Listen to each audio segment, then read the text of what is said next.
नमस्कार विद्यार्थी मित्रांनो, नव्या युगाचे गाणे या कवितेत तुमचं स्वागत आहे।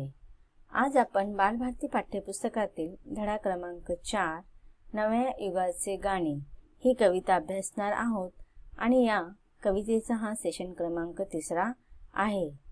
कवी नेमाडे यांनी विज्ञानाचे आपल्या जीवनामध्ये किती महत्त्व आहे याचं वर्णन या कवितेमध्ये केलेलं आहे। तर कवितेच्या पुढच्या ओळीमध्ये कवी आपल्याला काय सांगतायत हे आपण प्रत्यक्ष पुस्तकातील ओळींचं स्पष्टीकरण पाहूनच समजून घेऊया।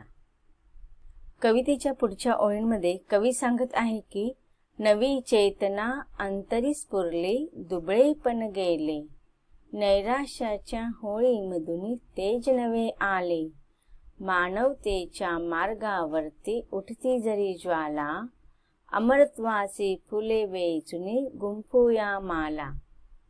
आता बघा कवी काय सांगत आहेत की जेव्हा मनुष्याच्या मनामध्ये अशांतता निर्माण झाली, त्याच्या मनातील ही चलबिचल कधी संपली, तो वणवा कधी विझला, जेव्हा त्याने स्वतःचा उत्कर्ष साधला, स्वतःचा विकास करून घेतला, त्याने त्याचा प्रगतीचा मार्ग त्याला जेव्हा सापडला ना, तेव्हाच त्याच्या त्या अशांततेचा वणवा विझला। आता बघा त्यावेळेस जर संशोधकांनी शोध लावले नसते किंवा इतर शोध सर्वसामान्य जे आपण आता वस्तू वापरतो किंवा यांचा शोध लागला नसता तर आज आपला विकास झाला असता का? नाही। वेगवेगळे रोबोट तयार करण्यात आले, वेगवेगळे मशीन तयार करण्यात आले, ज्याच्यातून आपल्या छोट्या मोठ्या गोष्टी, दैनंदिन जीवनातल्या गोष्टी सहजतेने आपण हाताळू शकतो। मग कवी म्हणतात पुढे की नवी चेतना अंतरी स्फुरली, दुबळेपण गेले, नैराश्याच्या होळीमधून तेज नवे आले। की नवी चेतना अंतरी म्हणजे मनामध्ये स्फुरली म्हणजे निर्माण होणे, आणि जेव्हा अशी नवी चेतना मनामध्ये निर्माण झाली त्यामुळे काय झालेले आहे, आपला दुबळेपणा गेलेला आहे। कवी सांगत आहे की नवी चेतना अंतरी स्फुरले, दुबळेपण गेले।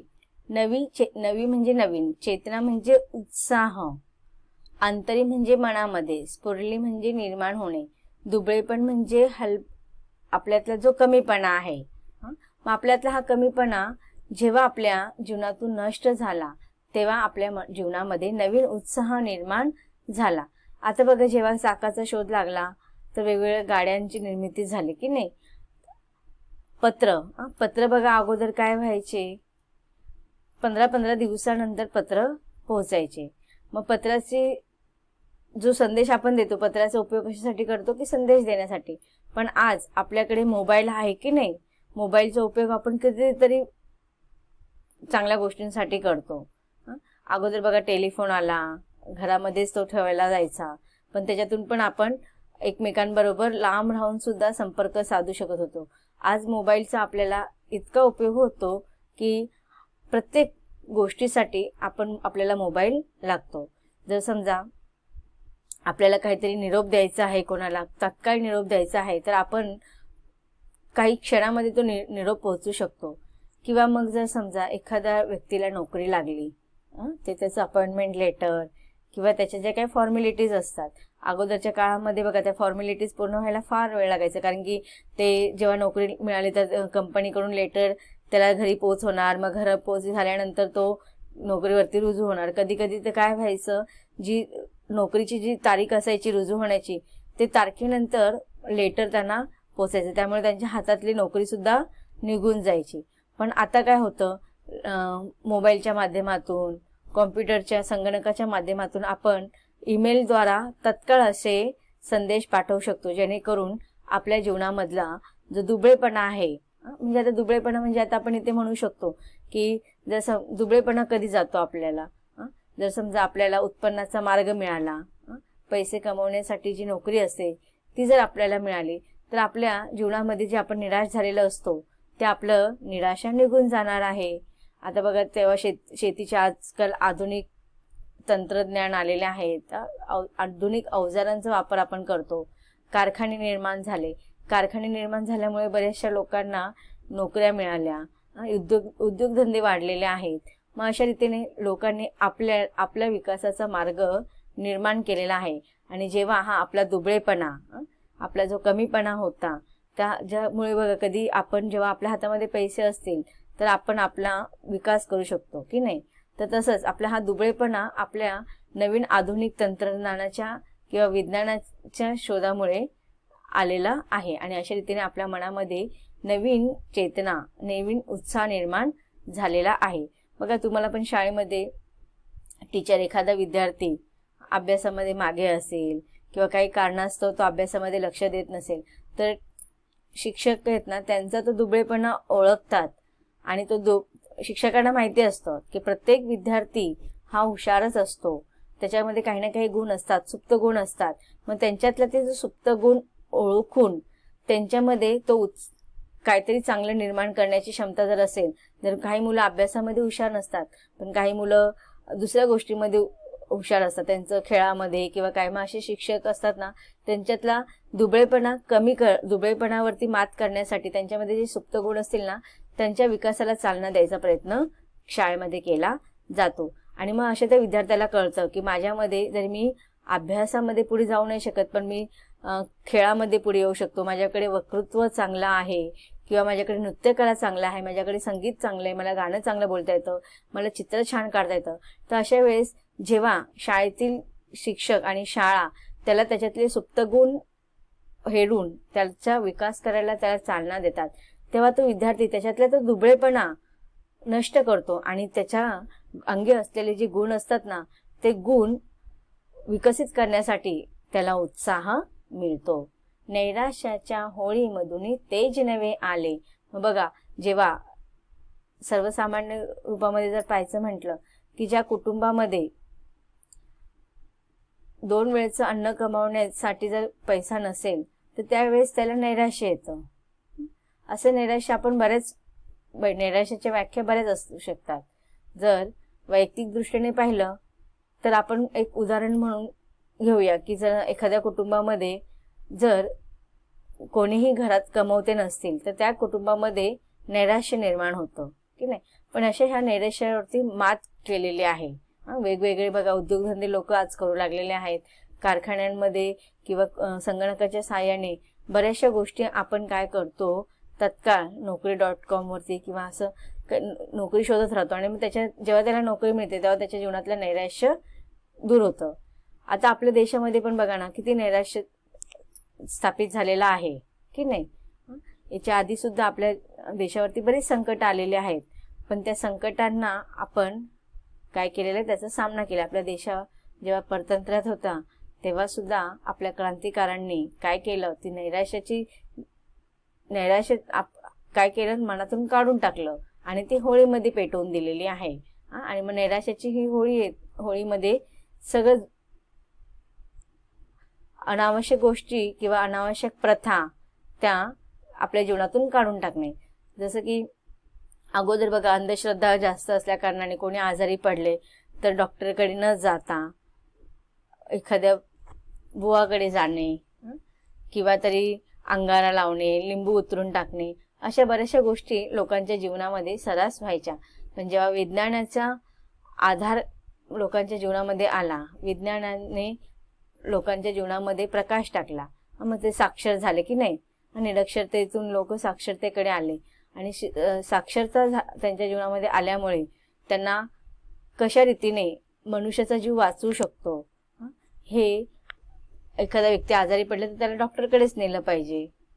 अगोदर बघा, घरी बरेचसे छोटे मोठे उपाय केले जायचे, पण त्या छोट्या मोठ्या उपायांचा दुष्परिणाम एखाद्या व्यक्तीच्या जीवावर बेतू शकतं.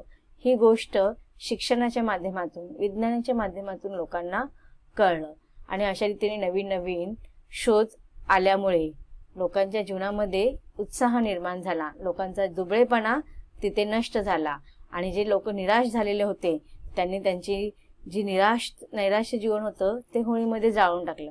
आता होळीमध्ये जाळून टाकले म्हणजे आपल्या जीवनातील वाईट गोष्टी आपण काढून टाकतो. आता बघा, होळी आपण साजरी करतो की नाही. बघा ते लाकडं बिकडं जाळतात, त्याच्या मागे पण एक कथा आहे. होलिका होलिका ही हिरण्यकश्यपूची बहीण होती आणि ते राक्षसाचं किंवा दानवाचं प्रतीक होतं. आणि ते काय करत होते, सत्यावरती विजय मिळवण्याचा प्रयत्न करत होते, चांगुलपणा नष्ट करण्याचा प्रयत्न करत होते. पण काय झालं, वाईटाचा परिणाम वाईटच झाला की नाही, ते वाईट सगळं चितत होता होलिका आणि हिरण्यकश्यपू. मग त्यावेळेस जेव्हा ते ध्रुवला प्रल्हादाला जाळायला निघाले, त्याच्यामध्ये होलिका काय झाली, स्वतः जळली, पण प्रल्हाद वाचला. म्हणजेच काय की वाईट प्रथा, वाईट गोष्टी आपल्या जीवनातून काढून टाकणे. आपण होळीमध्ये काय करतो की आपल्या जीवनातील दुःख फेकून देतो. त्याच्यामध्ये असं म्हणतो की आपण होळीला प्रार्थना करतो की आमच्या जीवनातील संकट, दुःख ह्या होळीमध्ये नष्ट होऊ दे. म्हणजे वाईट चालीरीती, प्रथा, नैराश्य ही सगळी भावना आपण त्या होळीमध्ये फेकून देतो. आणि नैराश्याच्या होळीमधून तेज नवे आले. मानवतेच्या मार्गावरती उठती जरी ज्वाला, अमरत्वाची फुले वेचुनी गुंफूया माला. आता बघा इथे कवी पुढे सांगत आहेत, मानवतेचा संदेश देत आहेत की जेव्हा आपण एखादी गोष्ट चांगलं करायला जातो तर त्याला अगोदर सगळ्यांचा विरोध असतो. जसं सावित्रीबाई फुले, महात्मा फुले यांनी शिक्षणाची कास धरली तर लोकांनी काय केलं, त्यांना विरोध केला, त्यांच्या अंगावरती शेण फेकले, दगडगोळे फेकले. परंतु ते थांबले का? नाही. त्यांना मानवतेचा विकास करायचा होता, त्यांना ते मानवतेच्या मार्गावरती चालले होते. आपली संत परंपरा बघतो की नाही, संतांना पण काय कमी छळलं गेलं का? नाही, त्यांना पण फार दुःख देण्यात आले, पण त्यांनी आपली मानवतेची जी कास होती ती सोडली नाही. त्यांचं एकमेव ध्येय होतं की मानवता, की ह्या संसारामध्ये, ह्या विश्वामध्ये मानवतेचा प्रसार करणे. जर बघा आता आपण म्हणतो माणुसकी कधी सोडू नये, किंवा मग आपण जर पाहायला गेलो तर भारताची संस्कृतीच आहे. विविध जाती धर्माचे पंथाचे लोक आपण आपल्या देशामध्ये राहतात. मग हे जर एकत्रपण जो आहे टिकवून येतो का? तर मानवतेची आस आपल्या देशामध्ये अगोदरपासून संतान परंपरापासून पाहायला मिळते. आणि मानवतेच्या मार्गावरती उठती जरी ज्वाला उठणे म्हणजे संकट येणे. आता बघा सावित्रीबाई फुले शिकवत असताना मुलींच्या शिक्षणाची सुरुवात त्यांनी केली तर किती संकट आले, ज्वाला आली, पण त्या ज्वालाला घाबरले का? संकटाला घाबरले का? त्यावेळेस त्यांनी प्रयत्न केले नसते तर आजच्या जो या विश्वाचा जो दुय्यम स्थान स्त्रियांना जरी दिलं जातं तरी पण त्या या विश्वाचा एक महत्वाचा अविभाज्य घटक आहेत. आज त्या सुशिक्षित झाल्या असत्या का? स्त्रिया बघा आज कुठे कुठे जाऊन पोहोचलेल्या आहेत. पुरुषांच्या प्रत्येक गोष्टीला त्या खांद्या देऊन कार्य करत आहात. मग त्यावेळेस जर सावित्रीबाई फुलेंनी त्यांनी मानवतेचा कास धरला नसता, त्यांच्या जीवनामध्ये जे ज्वाला आल्या, जे संकट आले, ते त्यांनी संकटांचा सामना केला नसता.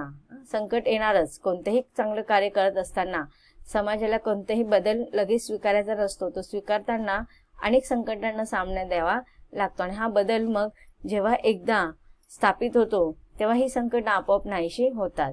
मानवतेच्या मार्गावरती उठती जरी ज्वाला, अमरत्वाची फुले वेचुनी गुंफूया माला. अमरत्व बघा, हे मानवतेचा ज्या संत परंपराने, ज्या मानवीय हितचिंतकांनी मानवतेची कास धरली, किती संकट आले, किती विरोध झाला, तरी त्यांनी आपला मानवतेचा धर्म सोडला नाही. अशी ही व्यक्ती जे आहेत ते अमर झाले. आज बघा अशी किती लोक आहेत की ते जिवंत नाहीयेत, पण त्यांनी जे कार्य केलेलं आहे त्या कार्याच्या माध्यमातून जिवंत नसताना सुद्धा आज सगळे लोक त्यांचा आदर आणि नाव घेतात. म्हणजेच ते कसे झालेले आहेत? अमर झालेले आहेत. क्रांतिकारक घेऊया आपण. संत परंपरामध्ये ज्ञानेश्वर आले, संत एकनाथ आले, असे बरेच संत परंपरा होऊन गेलेले आहेत. आपण समाज सुधारकांची पण नावं घेऊ शकतो. गाडगे महाराज आहेत, तर त्यांनी काय केलेले? मानवतेची कास धरलेली आहे आणि त्यांच्या येणाऱ्या संकटांना त्यांनी सामोरे गेले आणि अशा रीतीने त्यांनी मानवतेचा धर्म स्वीकारून विज्ञानाची कास धरून अमर झाले. आता इथे बघा, लेखक कवीला अजून एक सांगायचं आहे की अमर म्हणजे काय? एकात्मता, एकता. जसं की आपण विविधतेमध्ये अनेकतामध्ये एकता, असं आपल्या देशाचं वैशिष्ट्य आहे. मग ही जी एकता आहे, मानवतेच्या मार्गावरती उठती जरी ज्वाला, तर ही विविधता जी आहे ना आपल्या देशामध्ये, जाती, धर्म, वंश, अनेक अशी विविधता आहे. तर मग ही एकता टिकून ठेवली ना आपल्या देशाने. किती संकट आले, बाहेरच्या देशांनी किती वेळा आपल्या देशाला फोडण्याचा प्रयत्न केला, विभक्त करण्याचा प्रयत्न केला, पण ही जी एकता होती त्यामुळेच आपला देश प्रत्येक समस्यातून काही ना काही येणाऱ्या समस्यातून तोडगा काढत राहिला आणि पुढे जात राहिला. अमरत्वाची फुले वेचून गुंफूया माला. माला म्हणजे जसं फुलं असतात त्या फुलांचा जो हार विणतो आपण, ते फुलांची माळ असते की नाही, तसंच मग आपल्याला आपल्या देशामध्ये सुद्धा विविध जाती धर्माचे भाषा बोलणारे लोक आहेत आणि ही सगळे एका माळ्यामध्ये जसं फुलं गुंफली जातात तशी हे गुंफले गेलेले आहेत. म्हणून हे मानवतेचा धर्म आहे की जेव्हा तो एकतेच्या मजबूत बळावरती उभा राहतो तेव्हाच ती मानवता पुढे जाते. आणि ह्या मानवतेच्या मार्गावरती चालत असताना कितीही संकट आले तरी त्याचा अंत अमर होणंच होतो. नको खिन्नता नको दीनता, नव सूर्य पहा उगवतो. तर मग अशा रीतीने विकास करत असताना विज्ञानाच्या मार्गामध्ये बरेच अडथळे आलेले आहेत, पण अशा अडथळ्यांचा सामना आपल्याला करायचा आहे. आणि अशी प्रगती करत घेत असताना तू खिन्न होऊ नकोस, दुःखी होऊ नकोस किंवा दीनता, गरीबही तू स्वतःला गरीब मानू नकोस. नव सूर्य पहा उगवतो, की नवीन सूर्य, विज्ञान रूपी नवीन सूर्य आपल्या या देशामध्ये या विश्वामध्ये उगवलेला आहे. आणि ह्या विज्ञानाचा जो प्रगती किंवा मार्ग आपल्याला सापडलेला आहे त्याच्यातून आपल्याला नक्कीच उत्कर्ष होणार आहे. आपलं काय होणार आहे, भवितव्य आपलं प्रकाशित होणार आहे. संघर्ष पहा बहरतो. आता बघा, जर उत्कर्ष विकास साधायचा असेल तर त्याच्यासाठी आपल्याला संघर्ष नक्कीच करायला पाहिजे. आपल्या छोट्या छोट्या गोष्टींमध्ये आपल्याला संकट पाहायला मिळतात, पण ही छोट्या छोट्या गोष्टीतून संकटांना जो आपण सामना करत पुढे जातो याचीच आपल्याला सवय होती की मोठ्या संकटावरती आपण तत्काळ काहीतरी निर्णय घेऊन पुढे जात राहतो. कवितेच्या या ओळींमध्ये आलेल्या कठीण शब्दांचा अर्थ पाहूया. कवितेच्या ओळीमध्ये आलेल्या कठीण शब्दांचा अर्थ. चेतना, चैतन्य, उत्साह अंतरी मनात स्फुरली, स्फुरण पावले निर्माण झाली. दुबळेपण, दुर्बलता, हतबलता. नैराश्य, निराशा. तेज, प्रखर, प्रकाश. ज्वाला, आगीचे लोळ. अमरत्व, मरण नाही असे. चिरंजीवित्व. गुंफूया, ओळीने जोडूया. माला, हार. खिन्नता, उदासपणा, नाराजी. दीनता, गरिबी, दैन्य. झळकतो, झगमगाट होतो. संघर्ष, लढा, लढाई, झुंज, संग्राम. तर अशा रीतीने कवितेच्या माध्यमातून कवीने विज्ञानाची कास धरण्याची विनंती आपल्याला केलेली आहे. पुढे कवी या कवितेच्या माध्यमातून आपल्याला काय सांगणार आहेत हे आपण शिकणार आहोत, पण कवितेच्या पुढील भागामध्ये. धन्यवाद.